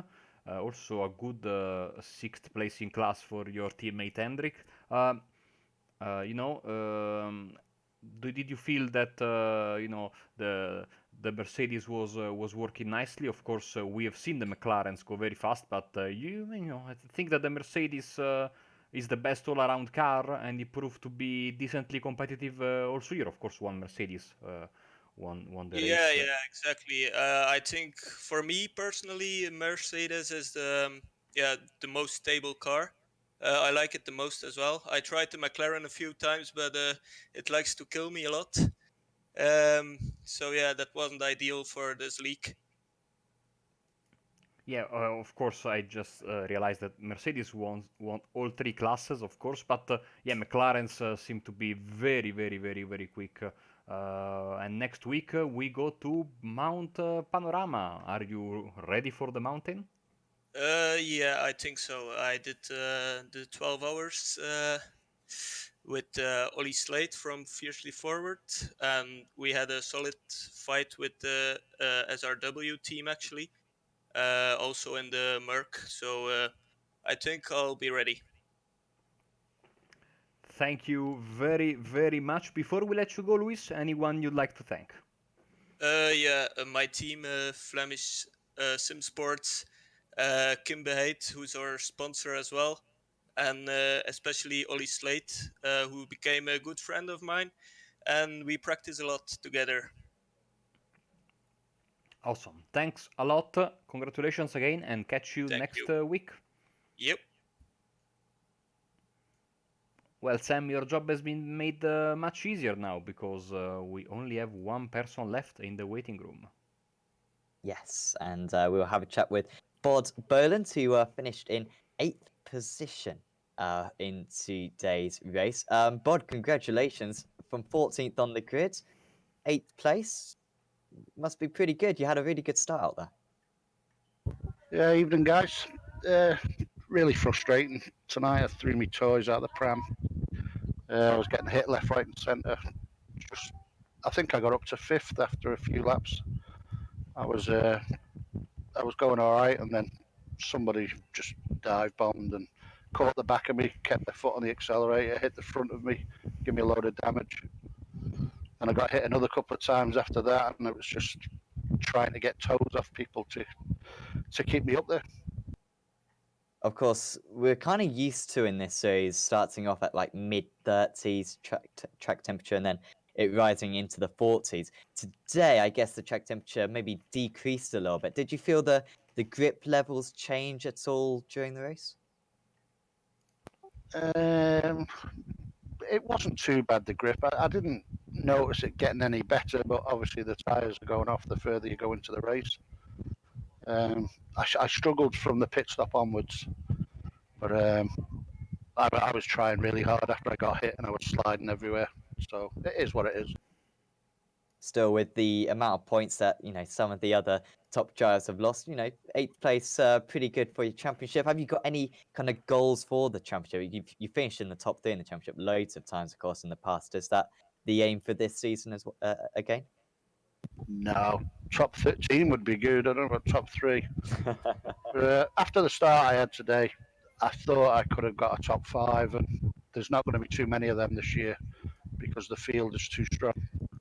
So that's maybe why I threw the toys out the pram, because I knew it's an opportunity lost. Well, we certainly have a lot of faith in you, Bod. I'm sure that you're going to get a few podiums this season. And Bathurst next up. I mean, Bathurst's going to be a pretty chaotic race there. Opportunity to get some good results around that circuit, I'm sure. Do you enjoy that place? It divides opinion a lot. I love Bathurst. I'm not particularly quick there, but I love it. It's a great circuit. But, I think I'll start from the pits next week and just hang back 30 seconds and let all the carnage happen. Could well be wise. So we wish you the best of luck for that one, Bod. Before we let you go, is there anyone you'd like to thank? Yeah, thanks to you guys for the broadcast. I'm sure it's as good as always. Thanks to Ian and the guys at Simracersworld. The championship is brilliant, regardless of me ranting over the mic, but the stewards do a great job. I'm sure they'll be going through all the incidents, and they might be there a while tonight. And obviously a shout out to the Meraki lads. They were all on it tonight. Lucky for PJ, it was a chance of a win tonight for PJ. Absolutely. Well, thanks for having a chat with us, Bod, and best of luck at Bathurst in 7 days' time. Yeah, see you next week, guys. That was Bod Boland finishing in 8th place today. So, Michael, that's a benchmark. We should clarify to anyone who's new to the series, not all the rounds will be that action-packed, that entertaining. But it's some way to start off the season, and it's some way to say goodbye to Daytona. We've commentated on a lot of races around this place. We're not going to commentate on a whole lot more, I think, for the next few months. But I think today's race really highlighted why this place is so great. We've had crashes, we've had overtakes, we've had mega close racing. It was an incredible event. It was absolutely great. I mean, excitement we have. We usually don't have all these crashes, but I mean, it was. It got better very, very quickly as soon as I'm sure the stewards, every time this series has had a little bit of a drop in driving standards, the stewards have been on top of it. The league organizers, Ian Roots, etc. Of course, Ian has had a lot of time tonight, I think, to ponder on the racing because of his early exit. But yeah, um, things are going to be, of course, in Bathurst. It's Bathurst. We will have that first lap pile up, like it's unavoidable, and the roadblock. But that happens everywhere.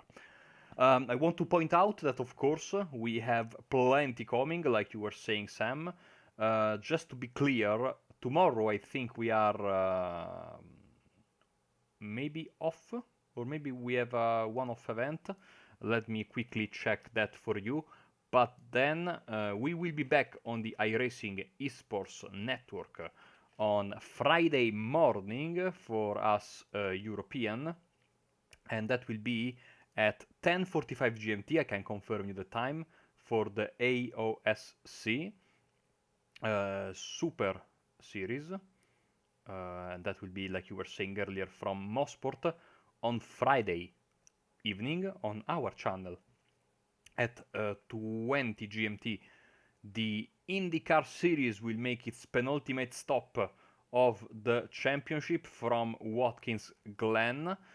Then on Saturday, we are going to have at 18 GMT on Apex Racing TV the Euro V8 Supercar Series, which I think now is called the Racetech V8 Championship, but I will get Oh, back is to it? you on Okay. that. Yeah, I think. Yeah, Have they honestly like trademarked the word supercars? I mean, you can't do that, surely. No, it's just Racetech V8 Supercar Series. Okay. It's not Euro anymore, basically. Ah, okay. I, Yeah, I I guess that makes sense. Yeah. I will get back to you on that. And so that will be at, of course, 18 GMT, and later in the night at 22 GMT, the penultimate round of the iRacing Formula 3.5 Championship on the iRacing Esports Network from lovely, beautiful Imola. And then on Sunday morning on the iRacing Esports Network, Aussie Mixed and Fixed from Sebring, 9:45 GMT.